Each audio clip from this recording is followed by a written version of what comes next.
મિત્રો, જો તમે હાયર એજ્યુકેશન માટે જો તમે ઓસ્ટ્રેલિયા જવા માંગતા હોય તો આ ન્યૂઝ તમારા માટે છે. ઓસ્ટ્રેલિયાની વિઝા નીતિ એમ બી પહેલેથી કડક જ છે. ત્યાંની કોલેજો એકદમ સ્ટ્રિક્ટલી તપાસ કરે છે વિદ્યાર્થી બાબતે, દરેક વસ્તુ એના દરેક પાસાને તપાસે છે અને પછી એને વિઝા આપે છે. હવે તમારે જ્યારે ઓસ્ટ્રેલિયાના વિઝા લેવા હોય તો સૌથી પહેલી વસ્તુ કે તમારું ડોક્યુમેન્ટેશન એકદમ પાવરફુલ હોવું જોઈએ.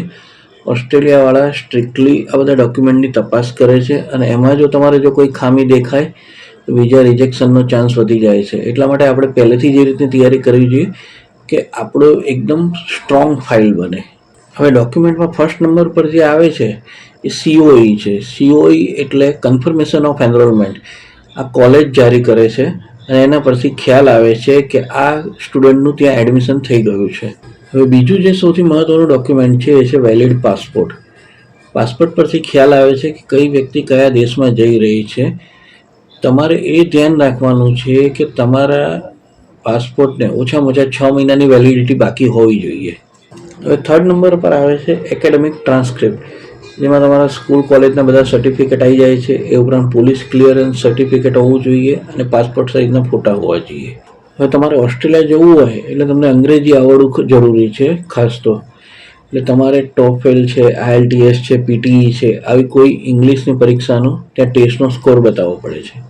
હવે 5મા નંબર ઉપર આવે છે હેલ્થ ડોક્યુમેન્ટ. તમારે માન્યતા પ્રાપ્ત ડૉક્ટર પાસે હેલ્થ ચેકઅપ કરાવવું પડે છે. એ ઉપરાંત ઓવરસીઝ સ્ટુડન્ટ હેલ્થ કવર એટલે કે OSHC લેવું પડે છે.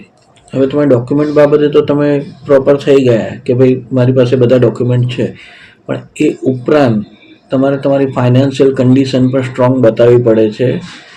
તમારે ત્યાં જવા માટે રહેવા ખાવા પીવાના જે ખર્ચ છે તો એના માટે તમારે 29,710 ઓસ્ટ્રેલિયન ડોલર એટલે કે લગભગ 17.90 લાખ રૂપિયા જેવી રકમ તમારે તમારા ખાતામાં બતાવવી પડે છે.